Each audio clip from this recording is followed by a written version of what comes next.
Can you picture waking up in the middle of the night with the sensation that your big toe is on fire? Sudden severe attacks of pain, swelling, redness, and tenderness in one or more joints, most often in the big toe, are all things that occur with this more complex form of arthritis. In today's show, we're looking at gout. Are you ready for another chronic pain conversation? Let's go.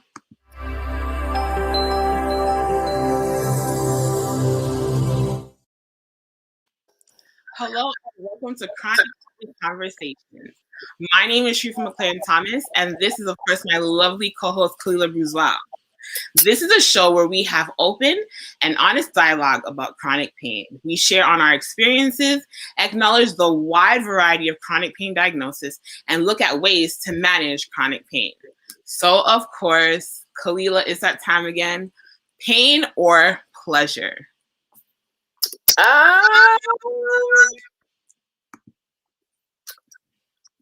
I'm really across the bar today. Okay. I didn't even think about it. Okay.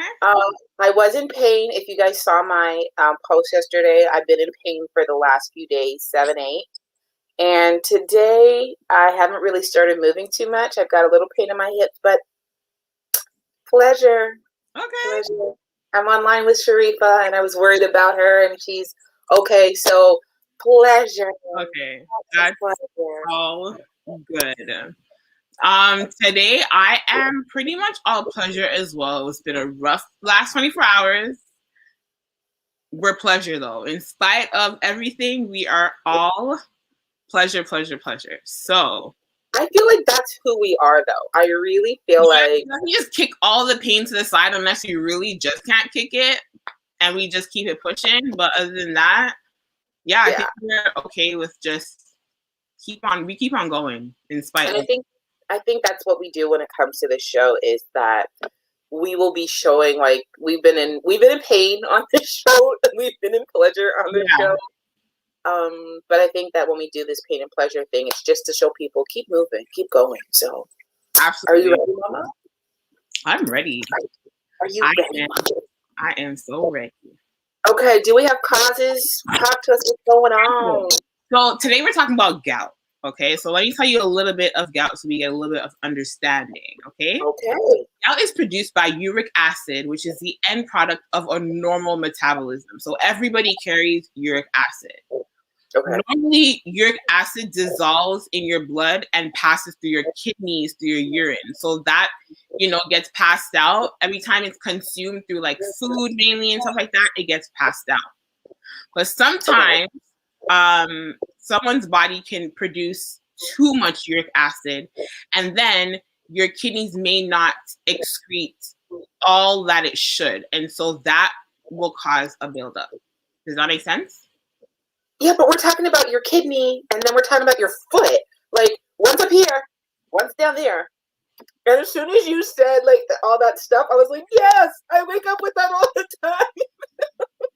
It's weird, and I can actually attest. Like, I've seen gout in like first person. Like, my sister has gout, and I don't know. It's excruciating.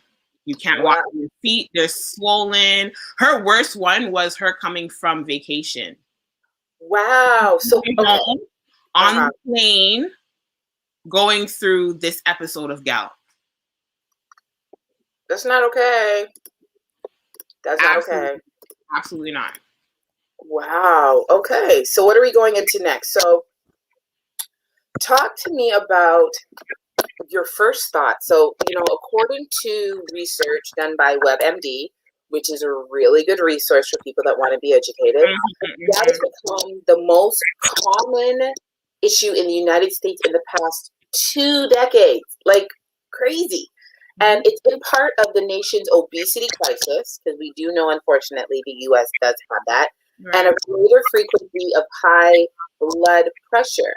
So what is your, you've told us about this, but what are your thoughts about this whole thing about gout and the issues that it brings along? Okay, so what I know firsthand about gout is that it has a lot to do with what we intake orally, like food, right? Really? Okay.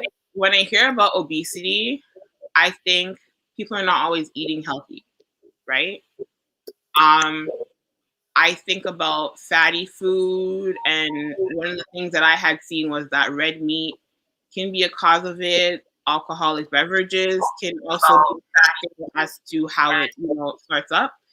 Right. And I think we don't eat properly, therefore we're not really exercising, where then, we accumulate high blood pressure. High blood pressure and kidneys don't go together. So I feel like that's where all the issues of gout occurring happens. And I mean, our bodies are all different. So what might cause gout for me, cause a flare up for diabetes for you. Like our bodies react differently, right? So that's what I think about it. Wow. I don't even know what to think, because like we're talking about the feet here, and I already know what that feels like to have those issues with your feet. Like you've already heard me talk about the walking and the shards and the feet and the hurting and the waking up in the middle of the night, or the feeling like my big toe is frozen, or all of those different things. Or your fingers. Yeah. So, like, is gout just the foot thing? Is it what? Is it predominantly when it comes to like areas of your body, I want to say yes. Right. But then I know there's like internal issues as well. So that brings me to my next point. 90% of gout patients have one or more of the following conditions, which make it more difficult to manage gout. So we have kidney dysfunction. Okay. So when you think about kidney dysfunction, that's where we talk about people have to get closely watched by a nephrologist for, kidney failure, if it'll occur, how they can, prevent it or whatever. We have coronary heart disease. You mentioned obesity, high cholesterol as well, diabetes. So I think when you talk about the feet, that's what you first see. Yeah. But then there's also internal things going on too. Okay. Wow. This is like, so is it everybody that has a foot problem, or is it just because this is what's really interesting. Like people will look at me and, when we think obesity, we think a very heavy person, but I'm still considered obese. Sometimes I still don't like this obesity scale, but I'm considered obese. You know what I mean? So I think obese, it could be just, I think for me, it's unhealthy eating. I think it's consistent unhealthy eating, because there are people who their family is just, I think we call it big boned. They're really not. That's just, if you look at their line of family, that's just how they're built. You know what I'm saying? Yeah. So I think obesity for me personally, I just say is more of unhealthy eating habits. We should actually, it'll be very interesting to see if we can put chronic pain and obesity together, because we've been putting a couple of different interesting topics together. So we might have that conversation. Coming to a conversation near you.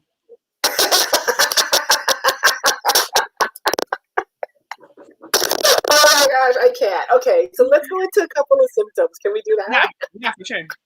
Okay, so there's the intense joint pain, you guys. Like intense, like gout usually affects the big toe, but it can occur in other joints. So we're talking about that. It's commonly in the elbows, the knees, the wrists, the fingers. Girl, I might need to go get checked for gout. This pain is like the most. Hold on. So yesterday, I was like all pain. I can't even lie to you. If the show was yesterday, I would have came on here looking like a drag. And because of the research we did about gout, and I'm going through the notes, and I'm like, do I gotta go get tested for gout? Like the only thing that I wasn't having an issue with was my big toe. Everything else, I was having an issue. I sometimes get scared. Like we do these shows, and I'm like, Sharifa, do I need to go get tested? I feel we have more than what we think we have. Yup. Mm-hmm. Okay, let's talk about the lingering discomfort. After the most severe pain subsides, some joint discomfort may last from a few days to a few weeks. This is why we're talking about the chronic, you guys. This is why it's on the chronic side. Later attacks are likely to last longer and affect more joints. This is why we're talking about it in the chronic pain conversations, you guys. Inflammation and redness. It affects the joints, or joints become swollen, tender, warm, and red. Okay. Check mark that I don't have that one. Limited range of motion. As gout progresses, you may not be able to move your joints normally. Yeah. Okay, check mark, I'm definitely not that one. Yeah. But for those of you that are dealing with these symptoms, with your intense joint pain, with your lingering discomfort, with your inflammation and your redness, or your limited range of motion, if you haven't been diagnosed and you have some of these symptoms, please go and talk to your family doctor. Mm-hmm. And, if you have these, we're going to get into some lifestyle changes and remedies, which Sharifa's coming up with next. So talk with us, Sharifa. Okay. So changes in diet to avoid in food is a big thing. So things that are high in purines, and purines we find in, like I said, alcoholic beverages. We find them in red meat, even some shellfish. So it's really, you have to be careful. That reduces the inflammation and pain in mild cases. So for that case, your doctor may prescribe Aleve, Advil, Tylenol to relieve you of that pain and discomfort. But like we said in last week's show, that is not always good long term. So those counter medications should also, it shouldn't be a long term. And if you find it has to be an all the time thing, I think that's when we need to look into further, treatments and changes when it comes to dealing with gout. So let me make that disclaimer. It's not always good. You have reoccurrent gout. So with that, some people may never experience gout signs and symptoms again after the first time, or others may experience gout several times every year. So again, that's where we go into chronic. Every year? Yeah. Like I said, perfect example. Whenever my sister makes a trip to Jamaica, back home, it's like she already knows that something might or may not happen. And that also just depends on what she eats as well. So can it have anything to do with like, not just, can you hear me? Yeah, I can hear you. Go ahead. Oh, sorry. Not just in terms of what she's eating, but like, can it do with because I know that we talk about traveling and how the like pressure, environment and stuff. And we know so much, like even in my personal things, I don't have gout, but we know that air pressure affects us. We know that it affects the heart. There are people that will take the trip, and because of if they're not standing up or their body's not circulating, it's affecting their body. And then when they land, they're having these health issues.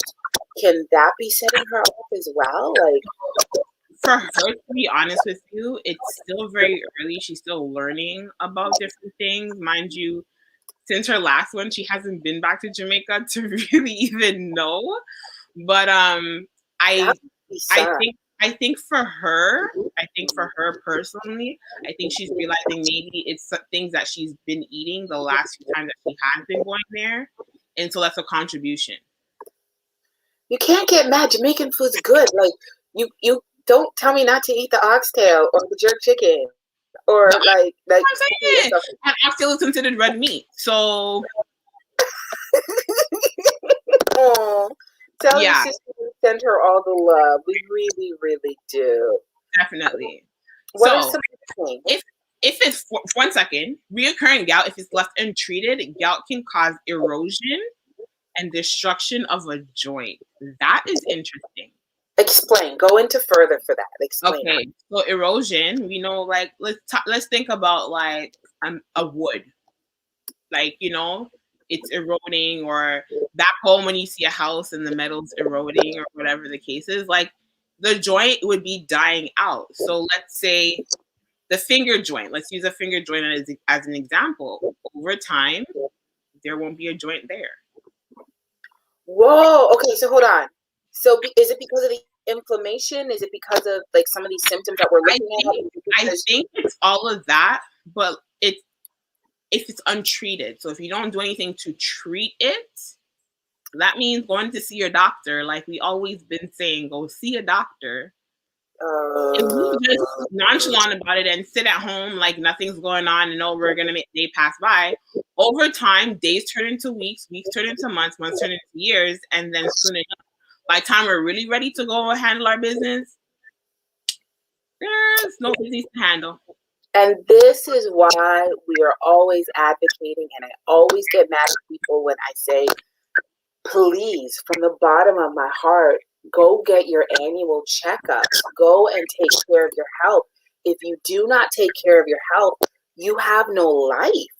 You have no life afterwards. It's really, really crazy. And I think it's not just us saying it for the sake of saying it. Like, when we do our research, it's there. It's in our face. Like, it tells you, if you're seeing this, and this happen, see a doctor. Like, these things are there. We're just trying to help everybody out, right? Another thing that can also reoccur is kidney stones. So we talked about earlier, you could have kidney dysfunction. Kidney stones can be a reoccurring thing as well, where you get it from time to time. Maybe not often. Okay. You do get it from time to time. I've never had kidney stones, but I heard they're very painful. And that's what that passes through your system, right? Like through your, I think it's through your urine it passes through or something. I don't want to know. I heard it. I heard it's painful. I have kidney failure, of course, but I've never experienced. I don't want to know. I have enough pain in my life. I don't want to know. And it feels so. Do we have any treatments or ailments that can help people when it comes to this kind of stuff or anything? To be honest with you, in me doing research about the treatments and stuff, they mainly just talked about your eating. And even with that, I looked at it like, Kalila, this is something that we don't even really have to take meds for. The only meds we have to take is like over-the-counter pain to alleviate the pain. But it's as simple as gout really mainly stems from what we intake. And once we change that can help. Serious? Help. Yeah, that's what, honestly, I was shocked because a lot of our topics we talk about this medication, that medication, and it's like this one can be controlled with like food. So we're saying right now that someone's intaking of the food, then not taking care of their body, over time can literally deteriorate their joints. Well, think about it. It sounds out of this world, but think about it. We saw that obesity and high blood pressure was top of the list, right? So when we're not eating healthy and we're not exercising, we have high blood pressure. That's not helpful for everything else in our system. Because then we talk about that high blood pressure is messing with our heart. It's messing with our kidneys. Like, you know what I'm saying? Whereas if we change our lifestyle and, start to live a more healthy lifestyle, then we don't really have to worry about all that stuff. It's all connected.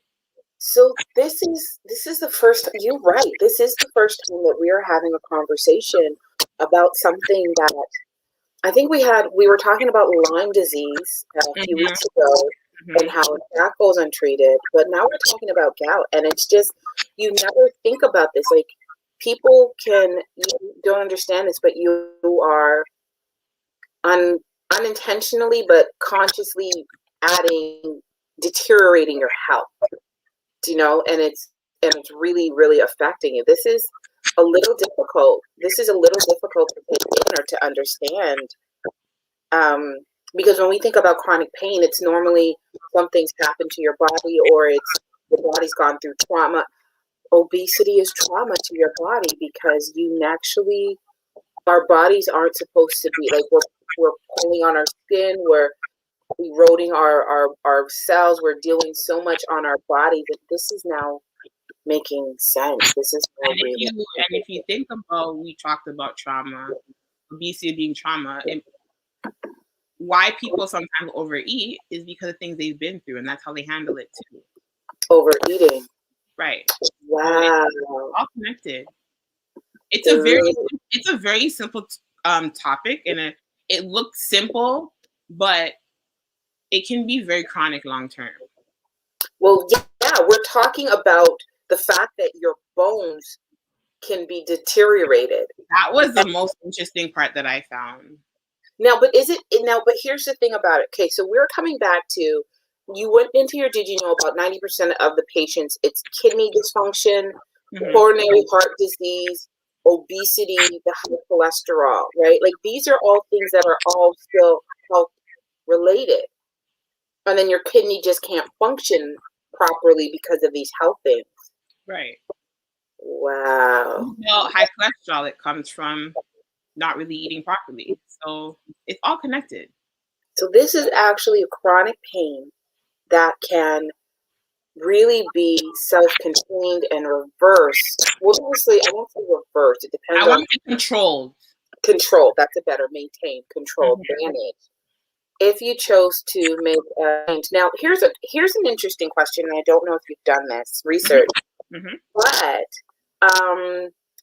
because we were talking about obesity, can people that aren't obese be dealing with gout? Or, have you seen that? Have you seen anything in terms of, people are in that regular range and, you know what I'm saying when I ask that question? I want to say, don't quote me, I want to say yes. I say yes because I saw a stat that was saying like, people between the age of 15 and 55 deal with it. And sometimes I look at it like, how likely is it that every 15-year-old that has gout is on the bigger side? Which is why I said, like, my body may react to something through gout. Yours may react to something like the same thing through fibro flare up, right? So I think that's why I feel like not necessarily have to be obese, but that's a factor. Okay.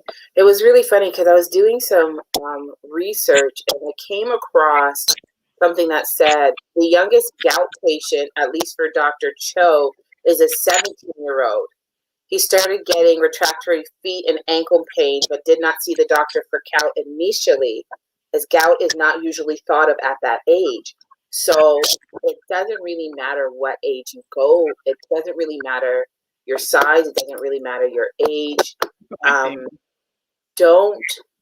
Chronic pain in general, you guys, chronic pain sufferers, it can literally be, it has no boundary. We'll be talking about, children's diseases later on, but stop thinking that race, color, age, gender, it does not discriminate against anybody. Anybody. So, if you've got adolescents in here that, if you're overeating or life is, because we see that, we do see some younger and, that are barely getting into their teenage years. They're not into high school and they're very heavy. And I can understand that. So that breaks my heart. There's also something that I was reading on about, I think it was an article 3 years ago. A magazine had said that an attack on gout is probably the most painful form of severe arthritis that is affecting our millennials.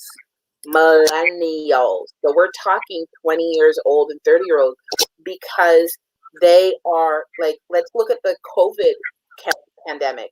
Uber has now become a necessary thing because a lot of our younger people, they're not cooking as much. Let me rephrase that. Not a lot of our younger people, but there are a greater amount that we would rather order from a restaurant with all the greasiness and all the fast food and put it in our body than to go out and cook ourselves. And I'm glad that they're combating and there's no more resources out there where they're teaching you how to cook yourselves, or they'll send you the food and you can cook it yourself. But we live in a world where, millennials, and it's a conversation that we have, they want it here and now. Not just the millennials, but we live in a microwave society where we want it here and now. So when we're buying all of those things that are fast food, easy pickup, don't really have to have a lot of time to affect us, these are things that are affecting you. So you guys, like, we're talking about young people having it. We're talking about adolescents having it. We're we're talking about millennials having it. This isn't this particular, disease isn't in any way, shape, or form age limited. Right. Right. Right? So I this don't is think really, any disease is limited, to be honest with you. yeah. So far, what we've It's been doing, I don't think it's been limited at all. wow. Yeah. Yeah. Okay. So, whew, this is crazy. Um, is there anything that you can tell us in terms of, we talked about it. So, are there places that people can go to? So, we're always talking about specialists and associations because we want Right. to maintain Right. conference to find resources. I know there's a lot of associations on Facebook, a lot of groups that we can be on to learn more, ask questions, connect with others who go through the same thing day to day. There is the Arthritis Society, and that's actually here in Toronto, Kalila, down on University. I've been to a few of their programs. I had no clue they existed. Oh my gosh, honey. Yeah, when I started my research for fibromyalgia, the Arthritis Society, because it falls under that rheumatoidus Right.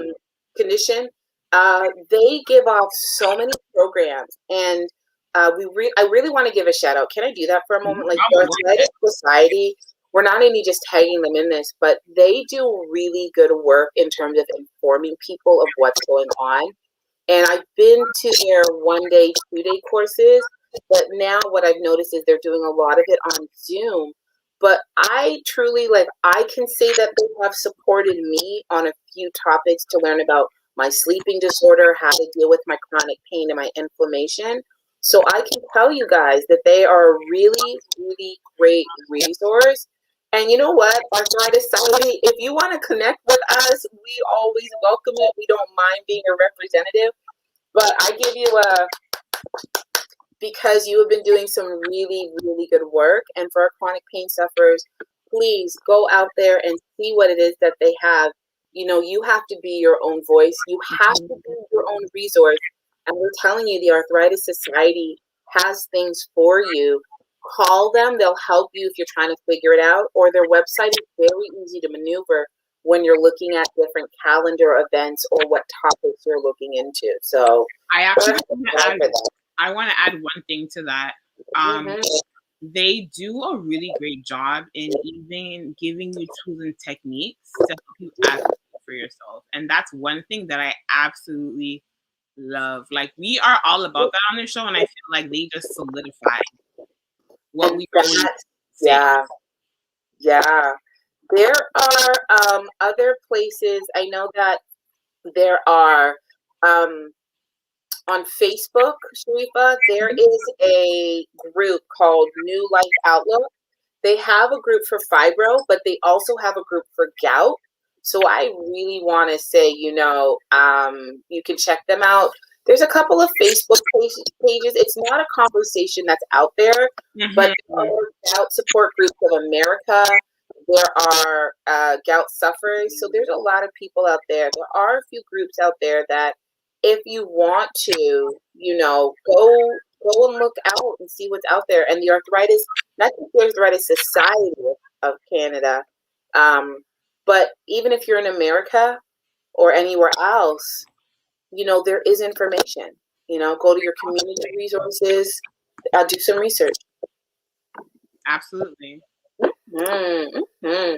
Okay, so we're winding down, but you know how we like to wind it down and give it our keep it moving moment.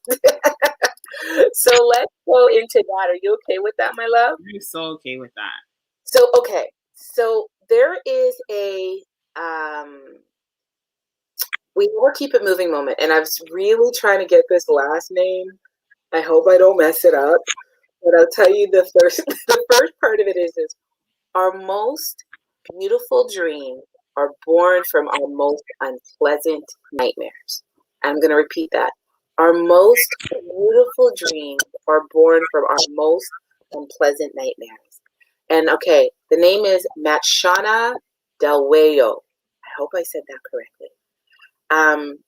I found this to be very, very powerful because my life, I would say, is a testimony to this, that the things that I have wanted for my life, the direction that I've wanted to go to, the advocacy of who I am, because Sharifa will tell you I'm always in your face, but that's come out of me understanding the nightmares and the pains that have come out. My pain has become my purpose. I guess it's almost the same thing as that. So I found that to be really beautiful, Sharifa. Yeah, I like it because of the fact that I feel like in the moment we look at things as just things will not get better. Things are never going to get better. And as time goes on, it causes us to look back at that moment where we were so doubtful to say it turned into such a beautiful thing. We get to look at the positive side of what looked so dark before. So that's the way I look at it. Mm-hmm. Mm-hmm. Okay.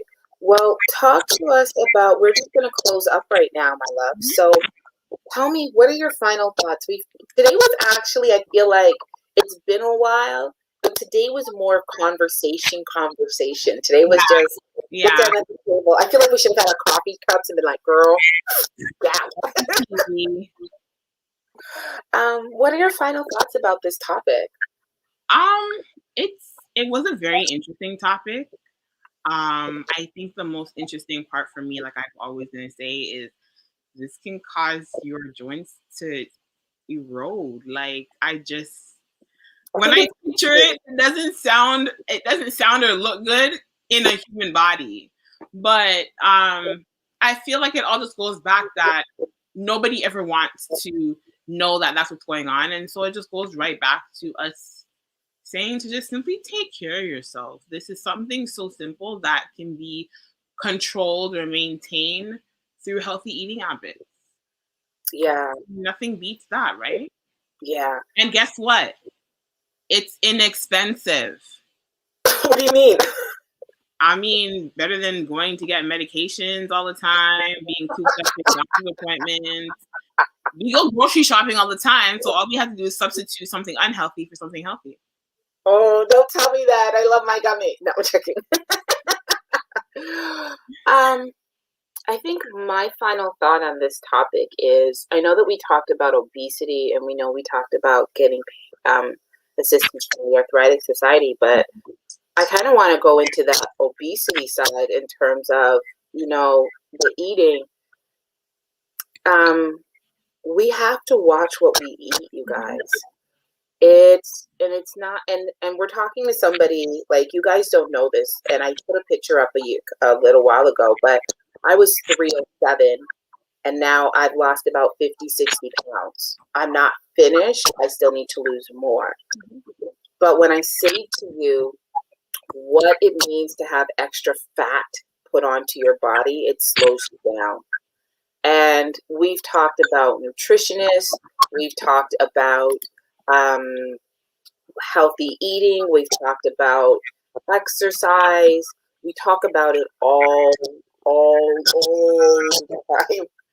I really just want to advocate, if you're having troubles eating, because I'm an emotional eater and I still get help with it, go get help. Gout is not just about it being your body, but it's about what you're putting into your body. Mm-hmm. What is the outcome of what's putting into your body? And if you're having a hard time controlling that, go into your benefits or talk to a nutritionist. If you work, some of your health people might have free dietitians for you. If you're on government assistance, there are always different programs that are out there to help you change your mindset, cognitive behavioral, showing you how to slowly transition from using sugar to applesauce, or all those different things. But I'd honestly just say there is help.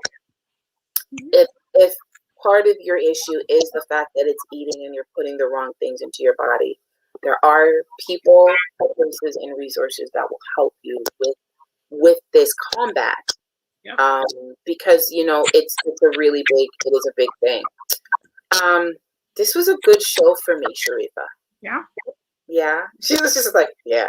I mean, I feel like that's how we always walk away from a show. even when we do our prep, the live show, we're still learning. Yeah. And it's still, I think it really resonates with us when we actually do the live show and we go like we knew, but now we really know, kind of thing. Yeah. Yeah. And, you know, we don't know everything about this topic. This is definitely a topic that is new to us. Mm-hmm. But that's part of it. We just want to start the conversation.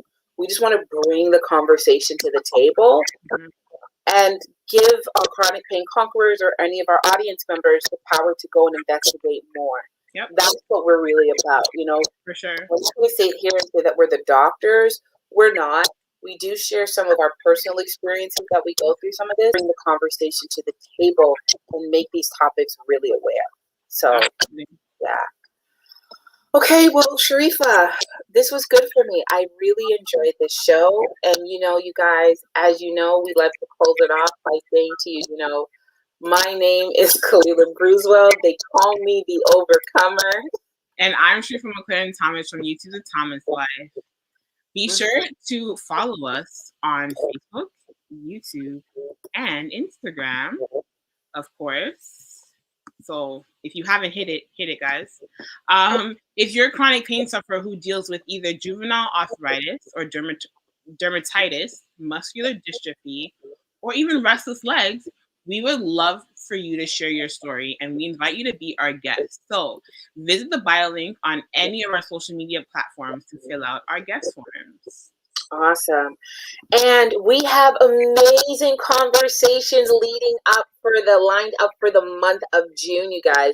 We'll be exploring the topics of scoliosis, iron deficiency, migraine and headaches, and it all starts next Tuesday at 12 p.m. Eastern Standard Time with, would you believe, post-traumatic stress disorder, aka PTSD, and chronic pain.